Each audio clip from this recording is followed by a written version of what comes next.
Hello বন্ধুরা, আমি রবিন আর এখন কথা বলবো কিছু নতুন আপডেট নিয়ে। এবং প্রথমে যেটা কথা বলবো সেটা হচ্ছে কিল বিল সোসাইটি, যেটা সৃজিত মুখার্জির আপকামিং একটা ছবি হতে চলেছে। তো তারই একটা পোস্টার এসছে। তো দেখা যাক আরও কী আপডেট আসতে থাকে এই সিনেমা সম্বন্ধে, তো তোমাদের দিতে থাকবো।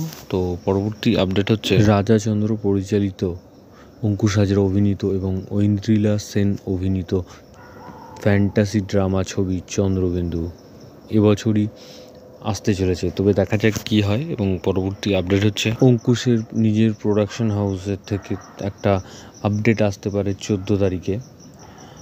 তার আপকামিং মানে আগামী ছবি কি আসতে, কোন ছবিটি আসতে চলেছে তার একটা কিন্তু আপডেট আসার সম্ভাবনা রয়েছে তার প্রোডাকশন হাউস থেকে। তো সেটা মির্জা 2 হতে পারে, সেরকমই একটা আপডেট কিন্তু উঠে আসছে। তো দেখা যাক কী হয়। তো পরবর্তী আপডেট হচ্ছে তো দেবের আগামী ছবি রঘু ডাকাতকে কেন্দ্র করে। তো রঘু ডাকাতের শুভ মুহূর্ত হয়েই গেছে।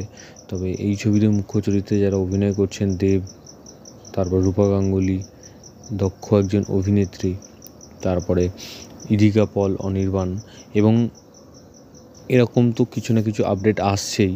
কিন্তু তার মধ্যেও কিন্তু আরেকটা আপডেট যেটা, সেটা হচ্ছে এই ছবিতে একটা হর্স রাইডিংয়ের কিন্তু থাকতে চলেছে। তো তার জন্য দেব প্রিপারেশন নিচ্ছেন, সেরকম কিন্তু একটা ছবিও সোশ্যাল মিডিয়াতে ভাইরাল হয়েছে।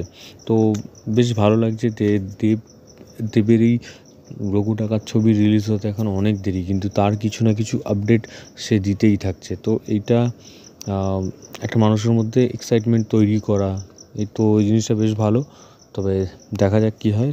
তো এরকম ধরনের আরও আপডেট পেতে তোমরা সাবস্ক্রাইব করো চ্যানেল প্লে বাংলা পিবি এবং বেল আইকনে ক্লিক করতে ভুলো না। বেল আইকনে ক্লিক করলে তোমরা সবার আগে নোটিফিকেশন পেয়ে যাবে। ধন্যবাদ।